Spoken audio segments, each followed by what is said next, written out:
I'm here on campus today while it's raining, looking around, seeing if I can find some examples of erosion and deposition. I think I found some. Let's take a look. Here on campus, looking around on the sidewalk, I can see that there is some sediment inside that water. It's a little brown, and sure enough, it's traveling over here and entering into this storm drain. Erosion taking place. Look at the grass debris that's piled up in little sections where it's being moved from one place to another. That's some erosion taking place there too, coming down that hill. Look at this one up here. Deposition taking place. So I've got some formation, what we could consider landforms almost, as those pieces of grass are being deposited in those little hills that create those lines that you can see. But let's see if we can find where this water is going to. So I'm still here on campus, and I think I found where the water's coming to. I'm down here in front of the lower school, and it looks like there's a storm drain right here behind me. Let's look at it a little closer. Water's pouring out of the storm drain, so I have pretty high energy environment here. Obviously, these rocks were put there by humans, but I would be willing to bet that there's going to be a nice deposit of silt and mud, as I can see it suspended in the water as it's coming out here. And as this rolls down through here, that level of energy definitely falls off towards that other side over there. It's nice and calm. So there must be some deposition taking place underneath there that we could probably see when school starts again next week. So we'll see if we can find that when we get out here. And this water is dumping into there, going off down to the other part of campus, down by the soccer field. And also got a little more high energy environment right here as the water's coming off of the parking lot. And down into here, you can see where the cleaner water coming from the parking lot is mixing with our muddy water. And it looks like there could be some depositional environments right here as well. There's another one down there. Let's walk across the street and see what it looks like over there where everything is going to. This is the entrance into what we call a stormwater retention pond. So the water's coming down here. It's kind of muddy, silty, so definitely got some sediment riding along in it. And I come down here and look around.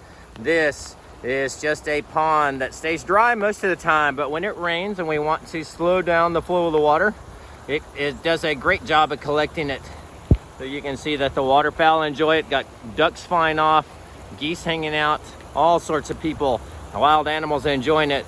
But once again, we can see that definitely erosion taking place as this silt is being transported by the high energy water from one place to another, and then it rolls out into this space and the energy level drops.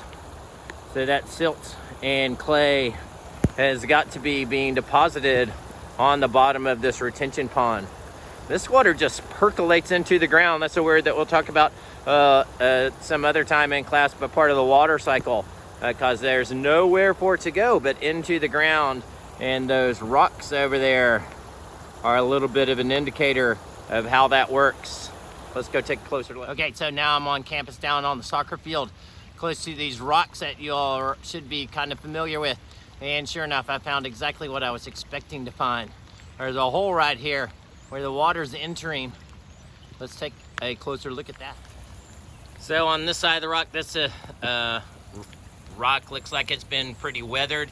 It's weathering in place though, but definitely kind of rounded off and smoother because of the way that the rain and stuff comes down on it. But down here underneath it, there's a hole in the bottom of it with the water entering directly into the ground right there. So no telling what it's doing once it gets down in there, but you can imagine that water being the ultimate solvent, the universal solvent that can dissolve just about anything, is probably working its way through those rocks down into the ground and maybe forming a cave. Well, I hope you enjoyed this tour of campus on this wet, rainy day. So I know it's a wet, rainy day, as I said, but It'd be awesome for you to get out there and go find some erosion and deposition of your own. Maybe today's the day for the erosion, come back tomorrow, the next day, to see what kind of deposition has happened. See if you find any sediments that are piled up, hope maybe even layered because of the way that the different amounts of rain. So sometimes it rains harder, sometimes it rains less. So when it's raining harder, it's going to be able to transport bigger particles. When it rains a little softer, it's going to, some of those are going to fall out. The energy level drops, so you're only going to have the lighter particles. So layering could start to take place.